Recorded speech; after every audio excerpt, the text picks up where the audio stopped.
छोटा सा नगर था। उस नगर में एक बूढ़ी औरत निर्मला अपने बेटे कालू के साथ रहती थी। कालू दिन भर खेतों में काम करता, तब जाकर घर चलता था। बेटे कालू, आज खेतों में जरा देर से चले जाना काम करने। क्यों माँ, क्या बात है? कुछ काम था क्या? हाँ बेटा, बकरियाँ भूखी हैं, जरा नदी के पास जाकर इन्हें चरा ला। ठीक है माँ, ऐसा करो, मेरा खाना बांध के दे दो, वहीं खा लूँगा, पता नहीं कितनी देर हो जाए। निर्मला खाना बांध कर कालू को दे देती है और कालू बकरियों को हाँकते हुए नदी के पास ले जाता है और सभी बकरियां अपना चरने लगती हैं। चलो जी, बकरियां तो खाने में मस्त हैं, मैं जरा खाना खा लूं। कालू खाना खा लेता है। खाना खाकर उसे बहुत तेज नींद आती है। पेड़ की ठंडी ठंडी छांव के नीचे वो लेट जाता है, पर घास चुभने की वजह से वो सो नहीं पाता। तभी कालू को पेड़ पर कुछ कपड़े लटके हुए दिखते हैं। कालू उन कपड़ों को उतार कर अपने नीचे बिछा लेता है और आराम से सो जाता है। पर उसे ये नहीं पता था कि वो कपड़े एक भूत के हैं जो नदी में नहाने गया हुआ था। भूत जैसे ही नदी से बाहर आता है नहाकर, तो देखता है उसके कपड़े वहाँ नहीं हैं। अरे मेरे कपड़े कहाँ गए? कौन ले गया? अब मैं क्या पहनूंगा? तभी भूत को उसी पेड़ के नीचे एक आदमी दिखाई देता है जो सोया हुआ होता है उसके कपड़ों पर। ए लड़के, उठ! भूत की आवाज सुनकर कालू उठ जाता है और इधर उधर देखता है कि आवाज कौन दे रहा है। तभी कालू को नदी में भूत दिखाई देता है। मम्मी! कौन हो भाई तुम? दिखाई नहीं देता क्या मैं कौन हूँ? आँखों से अंधे हो क्या? मैं भूत हूँ। तुम भूत हो? कहाँ से भूत हो भाई तुम? देखने से तो भूत जैसे नहीं लगते, तुम तो कोई गंदे से आदमी दिख रहे हो। ऐसा लग रहा है कई सालों से नहाए नहीं हो।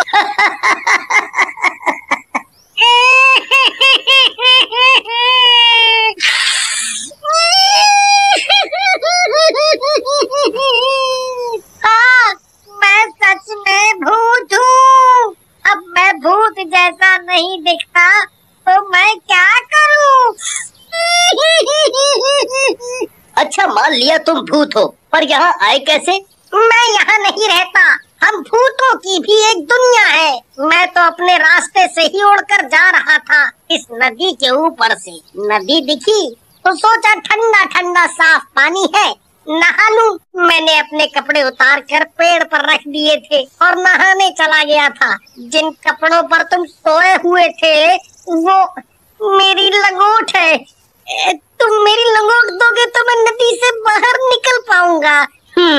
अगर मैंने तुम्हारी लंगोट दे दी तो तुम नदी से बाहर आ जाओगे। और बाहर आते ही तुम मुझे खा जाओगे, फिर मेरी सारी बकरियों को भी खा जाओगे। नहीं नहीं, मैं तुम्हें और तुम्हारी बकरियों को नहीं खाऊंगा। मैं कैसे मान लूं कि तुम नहीं खाओगे? तुम भूतों का क्या भरोसा? अरे भाई, मैं शाकाहारी भूत हूँ, तो भला मैं तुम्हें कैसे खा सकता हूँ? अगर मैंने अब इसे इसकी लंगोट दे दी तो ये भूत अपनी लंगोट लेकर चला जाएगा। मैं सोच रहा हूँ क्यों ना मैं इसकी लंगोट ना देकर इससे अपना काम निकालूं। ये भूत लंगोट के बदले मेरे सारे काम कर सकता है। भूत भाई देख, तेरी लंगोट तो मैं तब दूंगा जब तुम मेरे सारे काम करोगे। ठीक है, मैं तुम्हारे सारे काम कर दूंगा, पर तुम मुझे बाहर तो आने दो। कालू भूत को उसकी लंगोट तो नहीं देता, उसके लिए घर जाकर अपने कपड़े ले आता है और उसे अपने कपड़े पहना देता है। ए भूत, जब तक मेरे सारे काम नहीं होते तब तक तुम यही कपड़े पहनोगे, फिर मुझे तुम छोड़ दोगे ना? हाँ, छोड़ दूंगा।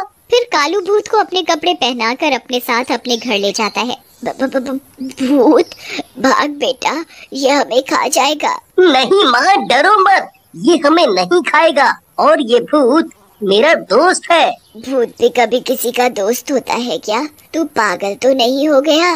कालू अपनी माँ के कान में जाकर सब बता देता है। बेटा, तू इसे घर तो ले आया है, पर इसे लाकर कोई मुसीबत खड़ी मत कर देना। और गांव वालों का क्या? माँ, तुम चिंता ना करो, मैं सब संभाल लूंगा। अगले दिन कालू भूत को खेतों में ले जाता है। ओ भूत, आज तुझे इस खेत में हल चलाना है। रात होने से पहले ये काम खत्म हो जाना चाहिए। चल अब शुरू हो जा, चल। ठीक है भाई, चलाता हूँ हल। कालू वहाँ एक पेड़ के ऊपर जाकर बैठ जाता है और उस भूत पर नजर रखता है। अब हो गया ना काम। लाओ दे दो मेरी लंगोट। नहीं नहीं, तुम्हें लंगोट नहीं मिल सकती। अभी मैं तुमसे और काम कराऊंगा। अभी तुम नहीं जा सकते। भूत जोर जोर से रोने लगता है।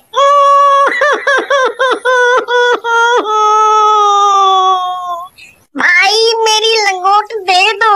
अगर मेरे भूत भाइयों को पता चला कि मेरी लंगोट एक साधारण आदमी ने ले ली है और वो मुझे इसके बदले काम करा रहा है, तो मेरी बड़ी बदनामी होगी। ओहो, तू रोता बहुत है। अच्छा ये बता, भूख लगी है? खाना खाया? हाँ हाँ खाऊंगा ना, बहुत जोरों से भूख लगी है। कालू अपने साथ जो खाना लाया था दोनों मिलकर उसे खाते हैं, पर भूत तो सालों से भूखा था।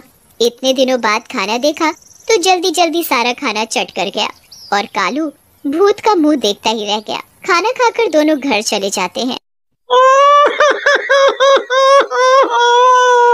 मुझे खाना दो, मुझे बहुत भूख लगी है। इतना स्वादिष्ट खाना मैंने पहली बार खाया है। और तू? अरे तू रोता क्यों है? मैं तेरे लिए अभी खाना लाती हूँ। माँ खाना बनाती है और भूत खाता ही जाता है, खाता ही जाता है, बस खाता ही जाता है। माँ खाना बनाते बनाते थक जाती है और घर का सारा राशन खत्म हो जाता है। और दो खाना। ओ भूत, अब कहाँ से दूं खाना? सारा राशन तो तू खा चुका है, अब घर में कुछ नहीं है खाने को। अरे माँ, ये सदियों से भूखा है, आज इसने मेरा खाना भी खा लिया। तभी गांव से मुखिया आते हैं अपनी बेटी की शादी का न्योता देने। भूत भूत भूत भूत, भागो भागो सभी, नहीं तो ये हमें खा जाएगा। मुखिया जी डरिए मत, ये आपको कुछ नहीं करेगा, ये हमारे साथ ही रहता है। कालू, तुम बोलते हो तो मान लेता हूँ कि ये किसी को कुछ नहीं करेगा। मुखिया जी, यहाँ कैसे आना हुआ? अरे हाँ, मैं इस भूत को देखकर सब भूल ही गया था।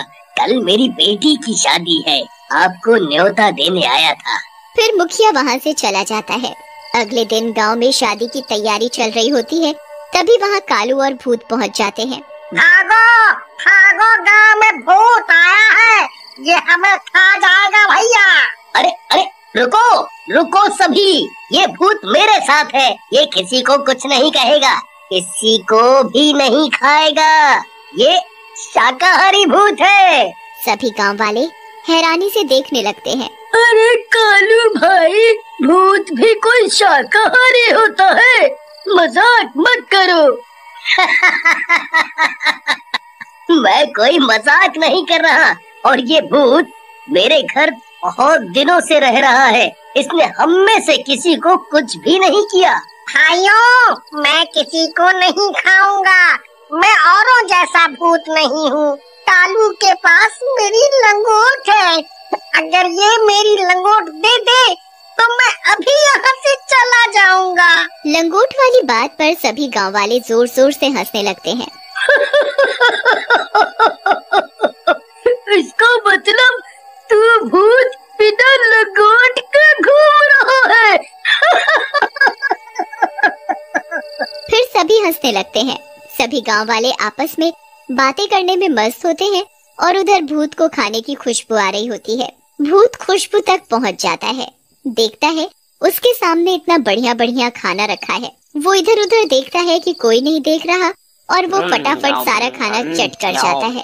तभी एक बच्चा उसे खाना खाते देख लेता है। मुखिया जी, वो भूत ने शादी का सारा खाना खा लिया। ओहो, सत्यानाश हो इस भूत का। अब मैं मेहमानों को खाना कैसे खिलाऊंगा? मेरी बेटी की शादी कैसे होगी? मुखिया जी, आप चिंता ना करें, ये भूत है ना, इसने खाया है, यही बनाएगा, सारा खाना फिर से। भूत, तेरा आज का काम यही है। भूत जल्दी जल्दी सभी सब्जियां काट देता है, आटा गूंथ देता है, सभी तरह की मिठाइयाँ बना देता है। देखो भाई, तुमने जो जो काम बोला मैंने सभी काम कर दिए। अब तो मेरी लंगोट दे दो। अभी नहीं दूंगा, अभी बहुत काम है। भूत फिर से जोर जोर से रोने लगता है। मेरी लंगोट दे दो, दे दो मेरी लंगोट, दे दो ना। सभी बच्चे देखते हैं कि एक भूत रो रहा है और वो भी एक लंगोट के लिए, तो उस पर सब बहुत हंसते हैं। पर उधर भूत की भूख बढ़ती ही जा रही थी। भूत गांव वालों का खाना चुरा चुरा कर खाने लगा। ओ भूत, सत्यानाश हो तेरा, सारा खाना खा गया चुरा कर। अब मेरे बीवी बच्चे क्या खाएंगे? शोर सुनकर सभी गांव वाले इकट्ठा हो जाते हैं। हाँ भाई, ये मेरे घर का भी सारा खाना खा गया। ऐसे ही ये भूत हमारे घरों का खाना खाने लगा तो हम और हमारे बच्चे क्या खाएंगे? है, वो तो भूखे ही रह जाएंगे भैया। इस भूत का कुछ तो करना पड़ेगा। ये भूत कालू का है ना, उसी को बताते हैं जाकर। है? सभी गांव वाले मिलकर कालू के घर जाते हैं और भूत की सारी बात कालू को बताते हैं। भूत एक कोने में खड़ा होकर सब कुछ सुन रहा होता है। कालू, अब बहुत हो गया। इस भूत ने पूरे गांव वालों को दुखी कर रखा है। सभी के घरों का ये भूत रोज रोज खाना खा जाता है। पूरे गांव का अनाज ये खा चुका है। ऐसे ही चलता रहा ना तो एक दिन हम सभी भूख से अपनी जान गंवा बैठेंगे। मुझे भूख लगी थी, इसलिए मैंने खाना खा लिया। मेरा पेट पता नहीं क्यों नहीं भरता। कालू, मैंने तुझे पहले ही बोला था, इसे लाकर कोई मुसीबत मत खड़ी कर देना। देख, अब इसने पूरे गांव वालों को दुखी कर रखा है। देख भूत, तेरे लिए मैं गांव वालों को तो दुखी नहीं देख सकता। सभी गांव वाले मेरा परिवार है। तू अपनी लंगोट ले और यहाँ से चलता बन। कालू भूत को उसकी लंगोट दे देता है। भूत लंगोट पाकर बहुत खुश हो जाता है। आप सभी की मुझे बहुत याद आएगी। आप लोग कभी भी मुझे याद करोगे तो मैं यहाँ आ जाऊंगा। अरे नहीं नहीं, हम तुझे कभी भी याद नहीं करेंगे। तू जा जा, और इस गांव की तरफ कभी भी मुड़कर मत देखना। जा भैया जा।